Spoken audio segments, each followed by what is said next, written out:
शुरुआत करते हैं आज की न्यूज़पेपर की हम पीआईबी के साथ में। पीआईबी की पहली न्यूज़ आई है प्रगति मैदान मेन टनल और अंडरपास इनॉग्रेशन से रिलेटेड। ठीक है, कल प्रधानमंत्री नरेंद्र मोदी के द्वारा इस अंडरपास मतलब कि सुरंग का कह सकते हैं आप उद्घाटन किया गया है। पीएम मोदी ने प्रगति मैदान टनल प्रोजेक्ट का उद्घाटन कर दिया है। अब मथुरा रोड पर, ठीक है, डब्लू पॉइंट से सुंदर नगर नर्सरी तक पूरा रास्ता सिग्नल फिर रहेगा।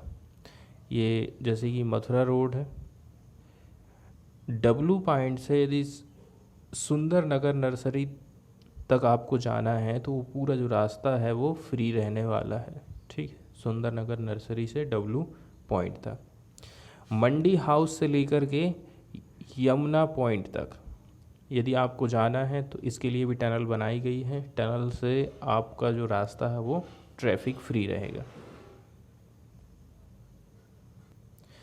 कुल मिलाकर के आईटीओ जहाँ पर जाम लग जाता था, ठीक है, जाम को ख़त्म करने के लिए सरकार के द्वारा 6 नए अंडरपास का उद्घाटन किया गया और ये जो गिफ्ट है केंद्र सरकार की तरफ से दिल्ली को दिया गया है।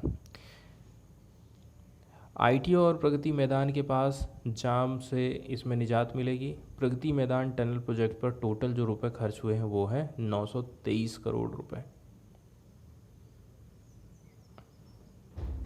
कई सारी आधुनिक सुविधाएं भी इसमें हमको देखने को मिलेंगी।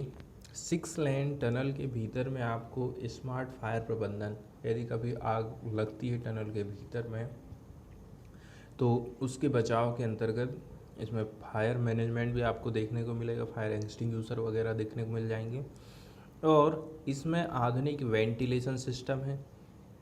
पानी की ऑटोमेटिक जल निकासी व्यवस्था करी गई ताकि पानी का जमाव ना हो सके, नहीं तो पता चला पानी भर गया। डिजिटल रूप से कंट्रोल्ड सीसीटीवी भी लगाए गए हैं और सार्वजनिक घोषणा प्रणाली जैसी व्यवस्था की गई है कि कभी कोई प्रॉब्लम आ रही, समस्या आ रही है तो लाउड उसमें स्पीकर लगा दिए गए हैं। ठीक है, सरकार ज़रूरी सूचना यात्रियों को जो आवाजाही कर रहे हैं उनको दे सकती है। लंबे समय से इसका वेट किया जा रहा था। ये जो सुरंग है भैरव मार्ग के लिए एक और रास्ता आपके लिए खोल देती है। बताया जा रहा है कि ये जो टनल है काफ़ी खूबसूरत है। टनल में एंट्री से लेकर के एग्जिट तक बहुत बढ़िया पेंटिंग की गई है। दीवारों पर बनी पेंटिंग सफ़र करने वालों के दिल पर खास छाप छोड़ेगी। इसमें बढ़िया भित्ति चित्रों में कश्मीर से लेकर के कन्याकुमारी तक के सभी त्योहारों की झलक देखने को मिलेगी। टनल में काफ़ी जगह पर मेटल आर्ट भी दिए गए हैं। ठीक है, एक स्पेशल दीवार तो अतुल्य भारत को डेडिकेटेड की गई है जिसमें प्रसिद्ध स्मारक दिल्ली के जैसे कि संसद, Jama Masjid, Jantar Mantar, Lal Qila, India gate, Qutub Minar, lotus temple भी शामिल करे गए। 30 से 40 किलोमीटर स्पीड से कोई गाड़ी गुजरेगा तो पूरा आर्ट वर्क मुसाफिरों के साथ साथ चलने लगेगा। यहाँ इसका मैप दिखाया गया है, देख लीजिए। नंबर भी बताए गए हैं। 1 नंबर, ये 3 नंबर है, ये 2 नंबर है, रेड कलर से आप देख रहे हैं ना, 4 नंबर है और ये है 5 नंबर, ये 3 नंबर और ये है 2 नंबर। तो इसमें बताया गया है कि मेन टनल के साथ साथ 6 अंडरपास भी तैयार किए गए हैं जिसमें 4 मथुरा रोड पर है और 1 भैरव मार्ग पर और 1 रिंग रोड पर बनाया गया है। छोटे छोटे आप देख रहे हैं येलो कलर से ये अंडरपास बनाए गए हैं। एक तो मेन टनल बनाई गई है एकदम लंबी लंबी और उसके साथ साथ में छोटे छोटे 2 रास्तों को क्रॉस करने के लिए अंडरपास से वो बनाए गए हैं। इसके बाद न्यूज़ हम देखने वाले हैं द हिंदू से। द हिंदू की पहली खबर भी अग्निपथ आर्मी भर्ती योजना से रिलेटेड है। प्रोटेस्ट कंटिन्यू चल रहा है यूथ्स का। इसके अलावा यहाँ पर आर्मी आगे आ रही है। एक तो गवर्नमेंट है, दूसरी आर्मी है। तो अभी यदि ज़्यादातर देखा जाए तो आर्मी ही जवाब दे रही है। उनका कहना है कि हम इस स्कीम को वापस नहीं लेंगे, कल ही उन्होंने घोषणा करी है। दूसरी बात, उन्होंने ये भी कहा था कि जो भी लड़के इसमें प्रोटेस्ट में हिस्सा लिए हैं, जिन्होंने भी कोई संपत्ति को जलाया है या फिर उपद्रव फैलाया है, उनको हम अपनी आर्मी वाली भर्ती की स्कीम में उनको आर्मी की पोस्ट हम नहीं देंगे, ऐसा आर्मी के चीफ का कहना है। ठीक है, मतलब कि यहाँ पर गवर्नमेंट पीछे है और आर्मी इस बार आगे है। नहीं तो ज़्यादातर क्या होता था, जो स्कीम लाती थी वो गवर्नमेंट लाती थी, गवर्नमेंट ही ज़्यादातर जवाब देती थी सामने आके। इस बार गवर्नमेंट थोड़ा पीछे है और आर्मी की तरफ से ये जवाब दिया जाता है। इस स्कीम को लेकर के कई सारी चिंताएं हैं, ठीक है, और ज़्यादातर देखा जाए तो वही यही है कि 4 साल की नौकरी के लिए कोई भी आर्मी में जाना नहीं चाहेगा। उससे अच्छा है कि वो तैयारी करेगा और दूसरी जॉब में जाएगा। 4 साल के बाद उनका जो फ्यूचर है वो निश्चित नहीं है। भले ही उनको 10% का रिजर्वेशन दिया जा रहा है, लेकिन उनके लिए 100% तो रिजर्वेशन नहीं है ना। और दूसरी बात, वो चाहते हैं कि हम पूरी जॉब करें, 4 साल की जॉब वो क्यों करना चाहेंगे। तो ये बहुत सारी ऐसी समस्याएं हैं, इसी को लेकर के प्रोटेस्ट लोगों का जारी है। इसमें अभी हाल ही में कुछ सरकार की तरफ से ऑफ़र किया गया, जैसे कि 10% रिजर्वेशन देने की बात कही गई। मान के चलिए रक्षा से रिलेटेड जो पब्लिक सेक्टर कंपनियां हैं वहाँ पर रक्षा मंत्री राजनाथ सिंह का कहना है कि हम 10% का रिजर्वेशन देंगे, ठीक है। और भी जो कोस्ट गार्ड की भर्ती हम निकालते रहते हैं उसमें भी रिजर्वेशन देंगे। यही बात होम मिनिस्ट्री ने भी कही थी, उन्होंने भी कहा था कि हम 10% का रिजर्वेशन देने वाले हैं। वहीं यदि हम गवर्नमेंट के एडवांटेज की बात को लेकर के देखें ना, तो पहले जो लाभ सरकार बता रही है वो ये है कि हमारी जो आर्मी है, आर्मी में अभी जो यदि सभी सैनिकों की एज को यदि हम कैलकुलेट करके निकालें तो जो एवरेज आयु है वो 36 वर्ष निकल रही है। सरकार इसको कम करके 24 से लेकर के 26 करना चाहती है। इसीलिए वो चाहती है कि हम 4 साल के लिए भर्ती लें, इसको बाहर कर दें, फिर दूसरे लोगों को भर्ती लें, ऐसे करके हम अपना काम चलाते रहें। मतलब किसी को भी हम लाइफ टाइम के लिए नहीं रखेंगे। केवल 25% जो स्टूडेंट हैं या फिर बच्चे हैं वो ही परमानेंट कमीशन के लिए, मतलब परमानेंट जॉब के लिए हो पाएंगे, 15 साल की जॉब उनको मिल पाएगी। 75% जो बच्चे हैं वो इस स्कीम से बाहर हो जाएंगे। कई सारी सेवाओं का इसमें प्रावधान किया गया है, जैसे कि यदि आप काम के दौरान विकलांग हो जाते हैं, कोई एक्सीडेंट हो जाता है, तो उस दौरान आपको लगभग 40 लाख रुपए का बीमा कवर दिया जाएगा, ठीक है। जब आप 4 साल के बाद सेवानिवृत्त होंगे तो आपको 11 लाख रुपए का पैकेज दिया जाएगा। और ये जो 11 लाख मिल रहा है वो कैसा है, मान के चलिए आपको 30,000 मिल रही सैलरी, तो सरकार 39,000 ना दे करके, 39,000 ना दे करके 30,000 दे रही है आपको। तो जो आपका 9,000 बच रहा है उसमें सरकार अपना 9,000 मिला देगी, ठीक है। और यही इस पर आपको ब्याज देगी, और जब आप 4 साल के बाद रिटायर होंगे तो ये पैसा आपको एक मुश्त राशि में 11 लाख रुपए मिलने वाला है। अग्निवीर स्कीम को लेकर के भी कुछ और बातें हैं जो कि गवर्नमेंट की तरफ से बोली जाती हैं, जैसे कि अग्निवीर जो रिक्रूट किए जाएंगे अग्निपथ स्कीम के अंतर्गत में, ठीक है, उनकी एक अलग ही रैंक रहेगी, वो एकदम अलग रहेगी एनी अदर एग्जिस्टिंग रैंक से, ठीक है। And also sport distinctive insignia on the uniform, और इनकी जो यूनिफॉर्म है ना उनमें एक इंसिग्निया लगा रहेगा, बिल्ला रहेगा, ठीक है, ऐसा जैसा कि स्पोर्ट्स वगैरह में आपको देखने को मिलता है। According to the term and condition of the scheme, personal enrolled will be required to undergo periodic medical checkup, time time में आपका मेडिकल चेकअप होते रहेगा। इसके अलावा फिजिकल और रिटन टेस्ट भी आपके होते रहेंगे।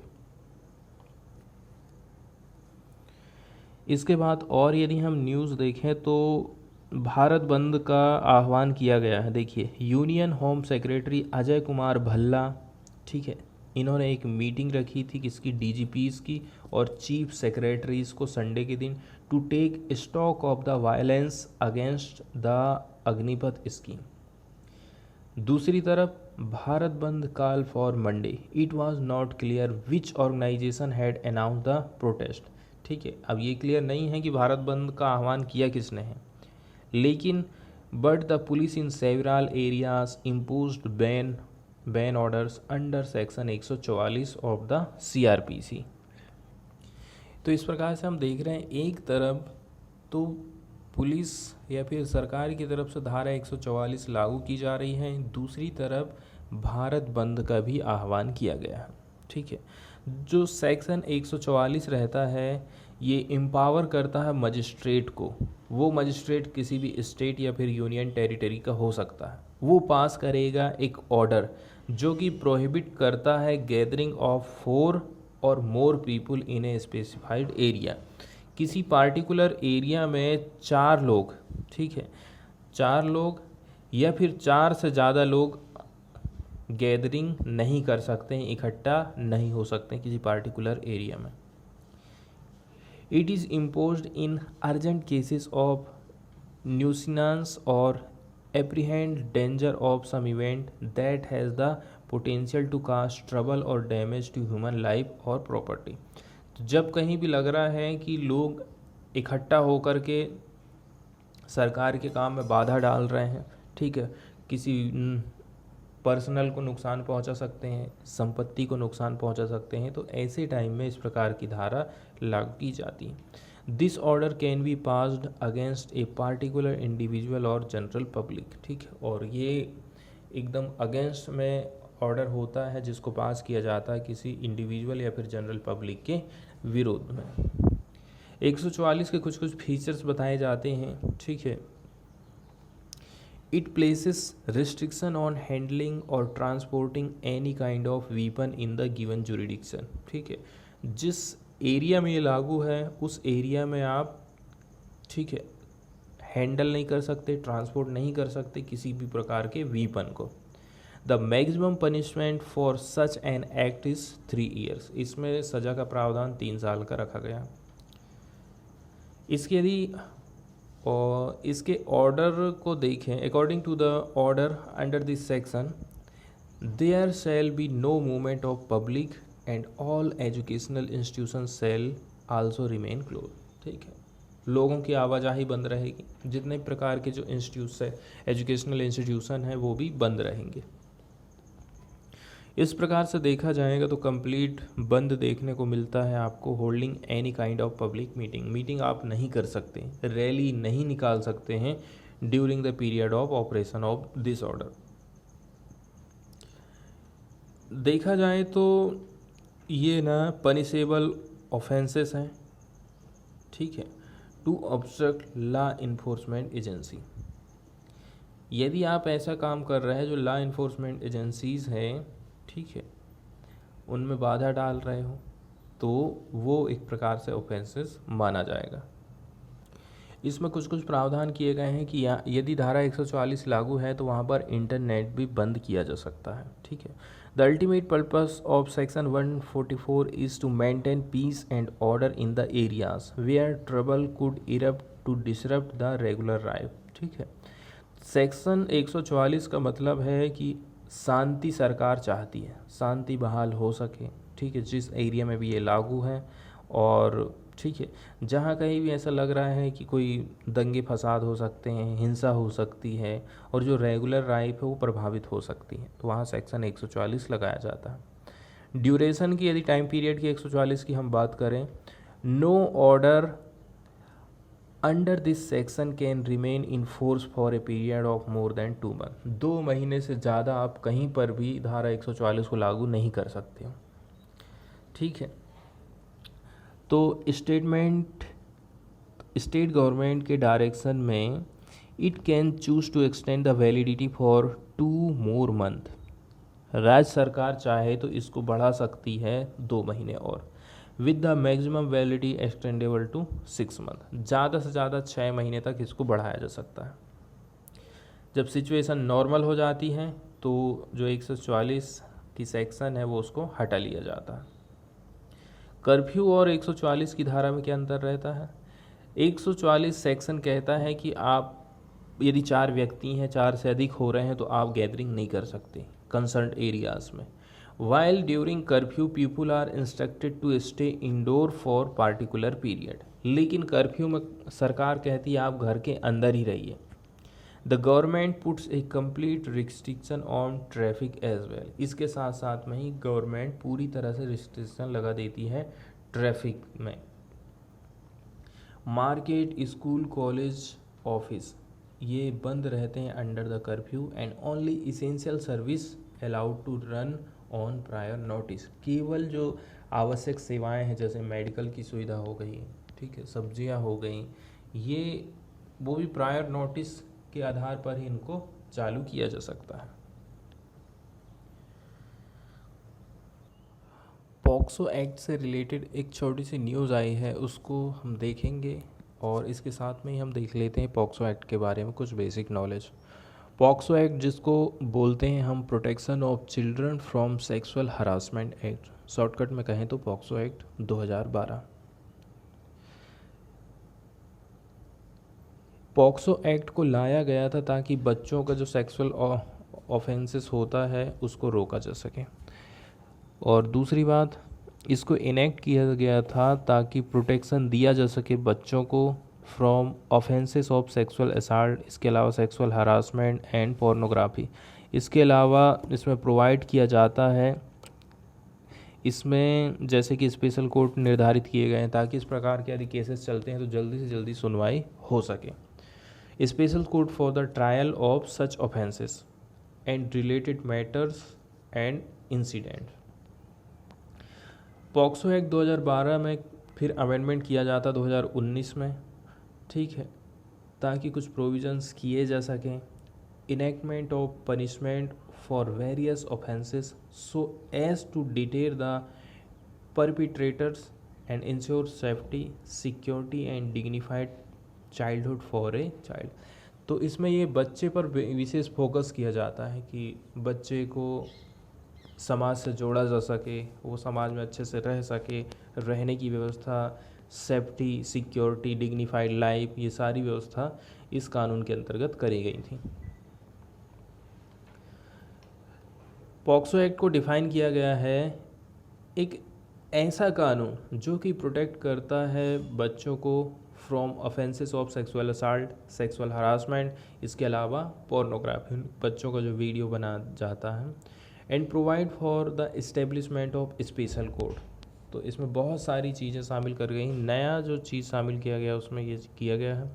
दूसरी बात, स्पेशल कोर्ट इस्टेब्लिश करने की बात इस कानून में कही गई थी।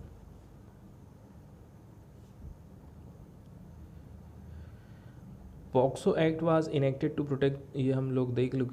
पॉक्सो एक्ट को लाया गया था ताकि प्रोटेक्ट किया जा सके बच्चों की जिनकी एज है 18 साल से कम, ठीक है। उनका यदि कहीं पर असॉल्ट होता है, अब्यूज़ होता है, हरासमेंट, सेक्सुअल हरासमेंट होता है और पोर्नोग्राफी होती है तो उसको रोका जा सके, ठीक है।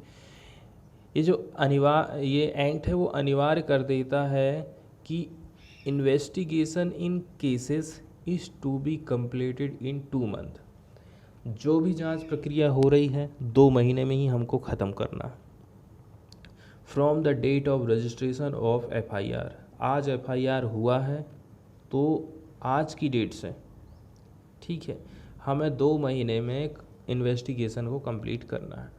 और जो ट्रायल है वो 6 मंथ का रखा गया। ये जो एक्ट है वो डिफाइन करता है child as any person below 18 years of age. इसमें लड़का या लड़की नहीं बताया गया है, दोनों के लिए वर्ड यूज़ किया गया है कि कोई भी, चाहे लड़का हो चाहे लड़की हो, 18 साल से यदि उसकी उम्र कम है तो उसको चाइल्ड के रूप में बताया गया है। POCSO states a sexual assault is to be consider aggravated if, ठीक है, ऐसे बच्चे जो कि मेंटली बीमार हैं उनको अब्यूजिंग किया जा रहा है। When the abuse is committed by a member of the armed force or security forces, कोई भी रहे उसमें, पब्लिक सर्वेंट रहे, a person is a position of trust और authority of the child like the family member, police officer, teacher, doctor, a person, management और staff of a hospital, whether government और private, सब लोग इस offence के दायरे में अपराधी माने जाएंगे। इसमें बताया जाता है रिगोरस इम्प्रिजनमेंट का, कठोर सजा जेल की, for a term which shall not be less than 10 year, 10 साल से कम की नहीं होगी, ज़्यादा की हो सकती, और इसको एक्सटेंड किया जा सकता है पूरी लाइफ टाइम के लिए। इसके अलावा फ़ाइन का प्रावधान किया गया है as a punishment for aggravated penetrative sexual assault. इसमें कुछ प्रावधान किए गए हैं ताकि अवॉइड किया जा सके रीविक्टिमाइजेशन ऑफ ए चाइल्ड। ठीक है। At the hand of judicial system, judicial system से ही वो रीविक्टिमाइज ना हो जाए, इसकी व्यवस्था भी इसमें करी गई है। तो इसमें अनिवार्य कर दिया गया है कि इस प्रकार की रिपोर्ट आपको करना ही पड़ेगा यदि ऐसे केसेस आते हैं तो, ठीक है। It make it the legal duty of a person aware of offences to report the sexual abuse. In case he failed to do so, the person can be punished with 6 months imprisonment or a fine। मतलब यदि किसी व्यक्ति को जानकारी है कि कहीं ऐसा हो रहा है और वो उस जानकारी को नहीं दे रहा है तो भी ये गलत बात है, अपराध है। It also prescribes punishment to people who traffic children for sexual purpose. ठीक है, यदि आप बच्चों को इकट्ठा कर करके रख रहे हो, उनकी ट्रैफिकिंग कर रहे हो सेक्सुअल अब्यूज़ के लिए, तो वो भी एक अपराध माना जाएगा। ये एक्ट प्रोवाइड करता है पनिशमेंट अगेंस्ट फॉल्स कंप्लेंट्स और अनट्रू इन्फॉर्मेशन। गलत सूचना दे रहे हो, गलत कंप्लेंट दर्ज कर रहे हो, उसमें भी पनिशमेंट का प्रावधान किया गया है। इसमें बाद में संशोधन करा जाता है 2019 में, ताकि इंक्रीज़ किया जा सके मिनिमम पनिशमेंट। 7 साल था पहले, उसको मिनिमम 10 साल कर दिया गया है। और भी इसमें कुछ ऐड करी गई थी, जैसे कि यदि कोई पर्सन है कॉमिट करता है penetrative sexual assault on a child below the age of 16 years, he will be punishable with imprisonment between 20 years to life with fine. 20 साल की जेल और उसके साथ साथ में फाइन भी।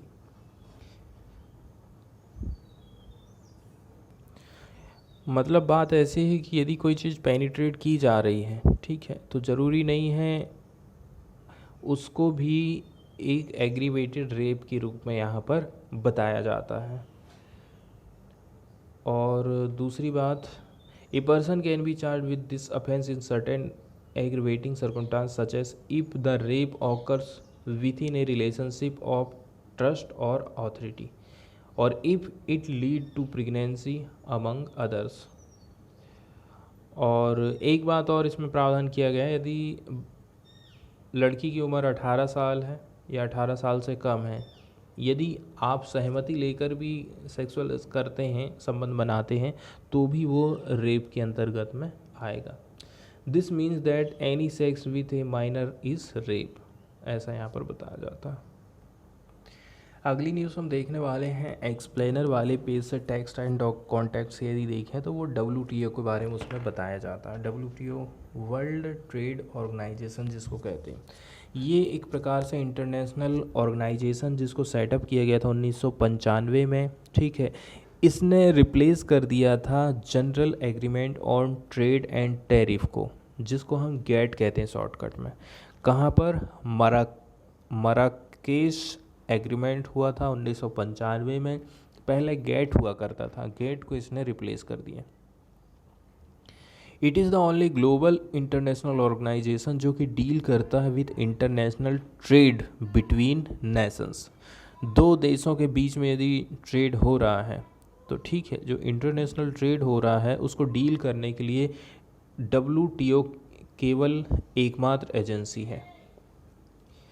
इसका हेडक्वार्टर है जिनेवा, स्विट्ज़रलैंड में। करेंटली WTO के 164 मेंबर कंट्री हैं and India is a founding member of WTO। जब इसकी स्थापना हो रही थी उस टाइम में इंडिया भी इसका सदस्य था।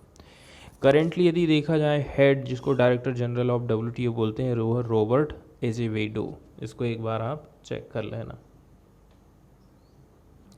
विश्व व्यापार संगठन में डोमेस्टिक सब्सिडीज़ देने का प्रावधान कुछ किया जाता है, ठीक है। तो ये जो बेसिकली है, ये मोटिवेट करता है for the reduction in domestic subsidies. इसमें कहा जाता है यदि कोई देश की सरकार अपने किसानों को सब्सिडी दे रही है तो आप उसको रिड्यूस करिए।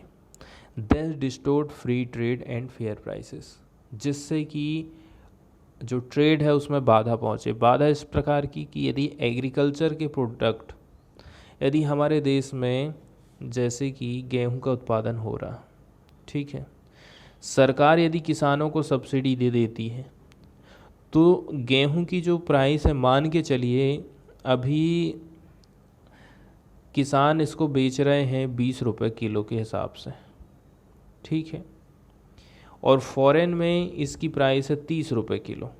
तो इंडिया का गेहूं बिकेगा, ना कि फॉरेन वाले कंट्री का बिकेगा। अब रियली में जो इसका उत्पादन कॉस्ट है वो 20 से ज़्यादा आया था, लगभग 30 आया था या 40 आया था, लेकिन सरकार ने जब किसानों को सब्सिडी दे दी थी तो उसकी कीमत उनको 20 रुपये पड़ी थी, इसलिए 20 रुपये में वो बेच सकते हैं। इस प्रकार की जो बाधा आती है उसको WTO ख़त्म करना चाहता है।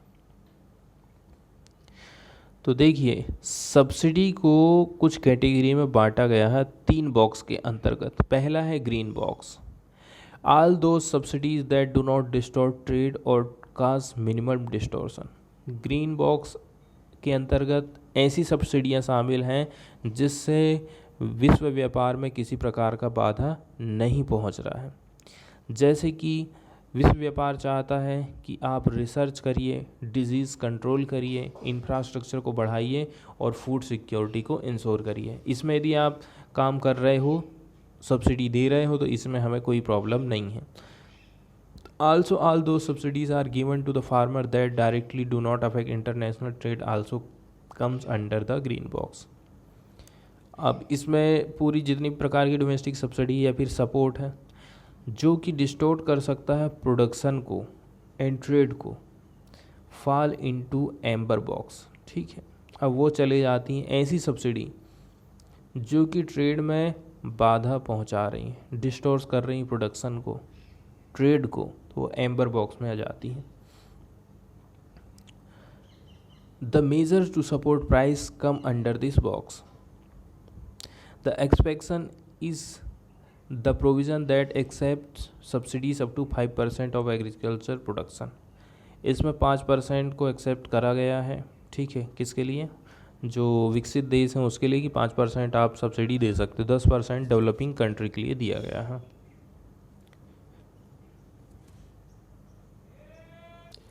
हाल ही में WTO की जो 12th लेवल की मिनिस्ट्रियल कॉन्फ्रेंस आयोजित हुई थी उसमें जिनेवा पैकेज की बात करी गई थी। How did India present and push its interest specially with regard to fisheries and agriculture sector. तो फिशरीज का मुद्दा उठाया गया था भारत की तरफ से और दूसरा उठाया गया था एग्रीकल्चर सेक्टर की तरफ से।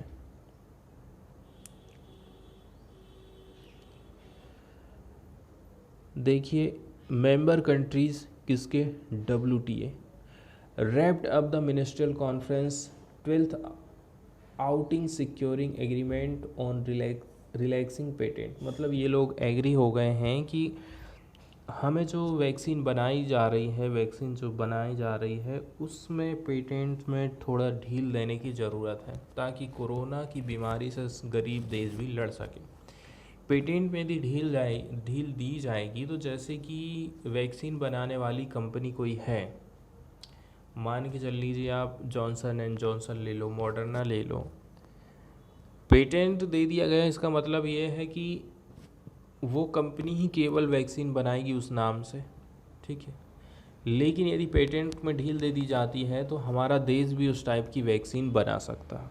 इसलिए चाहते हैं कि जो गरीब देश है वो भी वैक्सीन बना सके, पेटेंट में ढील देना ज़रूरी है ताकि पूरे विश्व में ग्लोबली वैक्सीन की जो सप्लाई है वो अच्छे से हो सके।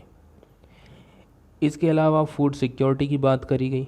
According subsidies to the fisheries sector, अब इसमें फिशरीज सेक्टर में सब्सिडी वाली बात उठाई गई थी।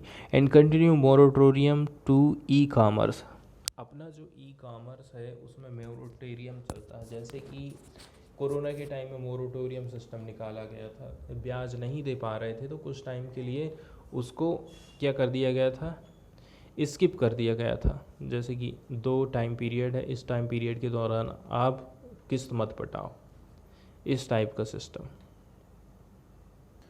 सबसे पहले तो मिनिस्ट्रियल जो कॉन्फ्रेंस आयोजित किया गया है उसके बारे में बताया जाता है कि विश्व व्यापार संगठन का जो मिनिस्ट्रियल कॉन्फ्रेंस है वो आखिर होता क्या है। मिनिस्ट्रियल कॉन्फ्रेंस वेरी टॉप में माना जाता है WTO के ऑर्गेनाइजेशनल चार्ट में, ठीक है। इसकी मीटिंग होती है हर 2 साल में और ये डिसीजन ले सकता है on all matters under any multilateral trade agreement.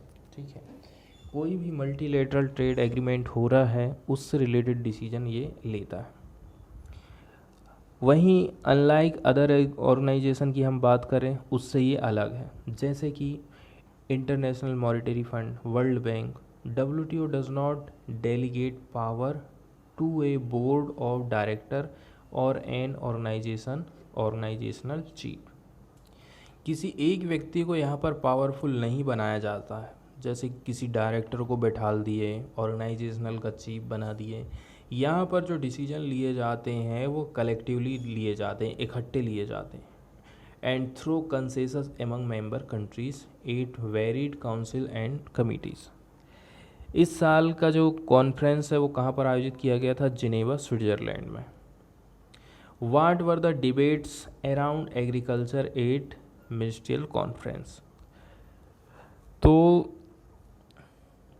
जो एग्रीमेंट हुए थे ना on the subject are of a particular significance to India, जितने भी इसमें मुद्दे उठाए गए वो भारत के लिए बहुत ही महत्वपूर्ण है। Referring to its status as a significant contributor to the World Food Programme, India had earlier stated that it had never imposed export restriction for procurement under the program।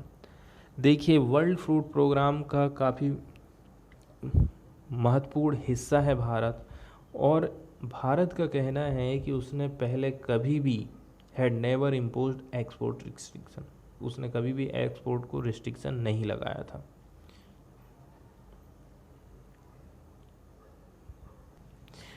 मत्स्य पालन या फिर फिशरीज़ को लेकर के कुछ मुद्दे उठाए गए थे, जिसमें ऐसा कहा जाता है, आप यदि इलीगल तरीके से मछलियों को पकड़ रहे हो, इकट्ठा कर रहे हो अवैध तरीके से, ठीक है, तो उन देशों को सब्सिडी देना नहीं चाहिए।